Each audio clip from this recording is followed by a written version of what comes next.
मैत्रिणींनो नमस्कार. लाडक्या बहिणीच्या संदर्भात आपण सातत्याने नवीन नवीन अपडेट देत असतो. आज जवळपास 22 नोव्हेंबर आणि लाडक्या बहिणीचा 17वा 18वा आणि 19वा हप्ता अद्यापपर्यंत बहिणींना मिळालेला नाही. नोव्हेंबर डिसेंबर आणि जानेवारीचा हप्ता हे 3 हप्ते एकत्रित 4,500 रुपये मिळणार की टप्प्याटप्प्याने मिळणार. सोबतच रब्बीच्या पेरणीसाठी हेक्टरी जे काही 10,000 रुपये सरकारने जाहीर केले होते तर ते बऱ्याच शेतकऱ्यांना मिळालेले नाहीत. त्यासाठी काय करावं लागणार, ज्यांना मिळाले नाही तर त्यांना खात्यात ते पैसे येण्यासाठी काय करावे लागणार. सोबतच जी काही रब्बीच्या पीक विम्याच्या संदर्भात जी काही सरकारकडून माहिती देण्यात आलेली आहे तर त्या संदर्भात सुद्धा आपण माहिती घेणार आहोत. तेव्हा या व्हिडिओवर शेवटपर्यंत टिकून राहा. ताज्या आणि महत्त्वाच्या अपडेटसाठी, सत्य आणि वस्तुनिष्ठ माहितीसाठी आपण हे चॅनल सबस्क्राईब केलं नसेल तर सबस्क्राईब करावं. कारण इतर चॅनल सारखी आपण याच्यावर दिशाभूल करणारी किंवा खोटी माहिती कधीच देत नाही. बरेच चॅनल्स असं सांगत असतात सातत्यानं की या 12 बँकांना हप्ते आले किंवा या खात्यातले पैसे जप्त होणार, असं होणार तसं होणार. तर अशा गोष्टींवर, अफवांवर विश्वास ठेवू नये. कारण आपण सगळे ग्रामीण भागात राहतो, खेड्यापाड्यात राहतो आणि एकमेकांच्या विश्वासावर आपण अजूनही जगतो आहोत की सगळे व्यवहार जे होतात तर ते एकमेकांच्या भरोश्यावर आणि विश्वासावर होत असतात. तर त्यामुळे अशा खोट्या गोष्टींवर विश्वास ठेवू नये किंवा देणाऱ्यांनी सुद्धा चुकीची किंवा खोटी माहिती देऊ नये. सध्या स्थानिक स्वराज्य संस्थांची निवडणूक सुरू आहे. यातच नगर परिषदांसाठी डिसेंबरच्या पहिल्या आठवड्यात त्याचे निकाल येतील. त्यानंतर जिल्हा परिषद आणि पंचायत समितीच्या निवडणुका लागणार आहेत. मात्र त्याच्यामध्ये आरक्षणासंदर्भात जे काही अडथळे कोर्टाकडून निर्माण होत आहेत तर त्याच्यामुळे त्या निवडणुकांची तारीख नेमकी कधी घोषित होईल हे सांगणं जरा अवघडच आहे. आणि साधारणतः जानेवारीपर्यंत आचारसंहिता ही ग्रामीण भागासाठी सुद्धा निवडणुका जाहीर झाल्याच्या नंतर लागू राहील असं सरकारकडून बोललं जातं.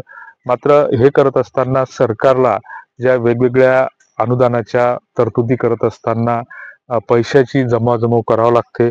सरकार सध्या सातत्यानं प्रचंड असं आर्थिक अडचणीत आहे आणि अशा स्थितीमध्ये जो काही नोव्हेंबर, डिसेंबर आणि जानेवारीचा जो काही 3 महिन्याचा 4500 रुपयाचा एकत्रित हप्ता दिला जाणार आहे तर ह्या बातम्या चुकीच्या आहेत, खोट्या आहेत.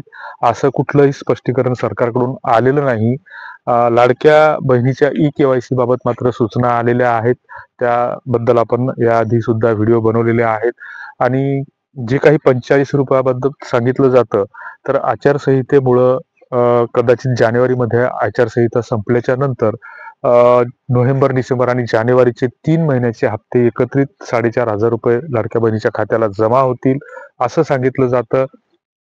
त्याच्यानंतर ज्यांना रब्बीचं अनुदानासाठी 10,000 रुपयाचे अनुदान भेटलेलं नाही, जे हेक्टरी आहे म्हणजे एकरी 4,000 रुपयापर्यंत ते मिळणं अपेक्षित आहे, तर ज्यांचं मिळालं नसेल तर त्यांनी आपला जो काही VK ID आहे तर महा ऑनलाईन सेंटरवर जाऊन त्याची ई-केवायसी करून घेतली पाहिजे. ई-केवायसी केल्याच्या नंतर जवळपास 72 तासात हे पैसे खात्याला येतात.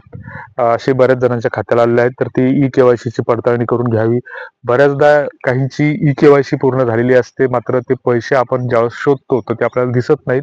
मात्र DBT अंतर्गत बऱ्याचदा असं घडतं की आपलं कुठल्या तरी वेगळ्याच पोस्ट पेमेंट बँक म्हणा किंवा Airtel payment bank, Fino care bank अशा कुठल्या तरी वेगळ्याच बँकेला आपलं खातं असतं आणि DBT अंतर्गत ते पैसे तिकडं चालले जातात. तर अशी सर्व प्रकारची खाती आपण आपल्या याच्यावर आधारवर चेक केली पाहिजे किंवा आठवण केली पाहिजे की आपण नेमकं कुठलं खातं काढलं होतं. बहिणींच्या बाबतीत सुद्धा तेच घडतं आहे. ई-केवायसी बाबत अदिती तटकरे यांनी सांगितलेलं आहे की जे काही निर्णय घेतलेले आहेत तर त्याबद्दल 31 डिसेंबर ही अंतिम मुदत ई-केवायसी साठी आहे हे आपल्याला सगळ्यांना माहीतच आहे.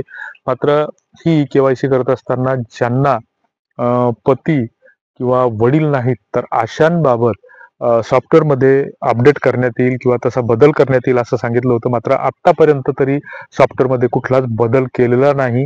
त्यामुळे त्याचा बदल होईपर्यंत ज्यांना पती किंवा वडील नाहीत तर त्यांनी तोपर्यंत वाट पाहणं आवश्यक आहे. त्यांच्यासाठी कागदपत्र अपलोड करण्याची सुविधा करण्यात आलेली आहे आणि या संदर्भात जर काही लाभार्थींच्या तक्रारी असतील तर त्या तक्रारी ऐकून घेण्यासाठी सरकारने एक हेल्पलाईन सुरू करावी. की बऱ्याच जणींचं असं आहे की मागच्या 2 महिन्यापासून अनुदानच भेटलं नाही किंवा 3 महिन्यापासून अनुदान भेटलेलं नाही. तर मग अशांनी नेमकं काय करायचं, कुठे तक्रार करायची किंवा त्यांना ते माहिती जरी मिळाली पाहिजे, कारण तर त्यांचा घटनादत्त अधिकार आहे की त्यांचं अनुदान अचानक का थांबवण्यात आलेलं आहे, ही माहिती सरकारनं दिलेली पाहिजे. मात्र सरकार सातत्यानं तुमच्या आमच्याशी खोटारडेपणा करतं, तुमची आमची भावनिक तुमच्याशी खेळ करतं आणि सरकारला एनकेन प्रकारे हे बंद करायचं आहे. सरकारनं जवळपास या लाडक्या बहिणीच्या नावाखाली बरेच पैसे छापलेले आहेत.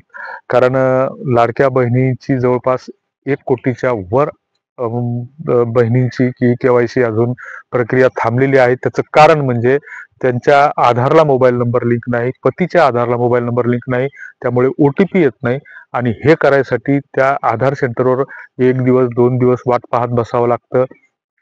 त्याच्यानंतर दुसऱ्या दिवशी तिथं नंबर लागतो, कारण प्रचंड त्या ठिकाणी गर्दी आहे आणि मग त्याच्यातून तिथं त्या ठिकाणी ₹1,200 सरकारला मोबदला दिल्याच्या नंतर ते KYC ची प्रक्रिया पूर्ण होते.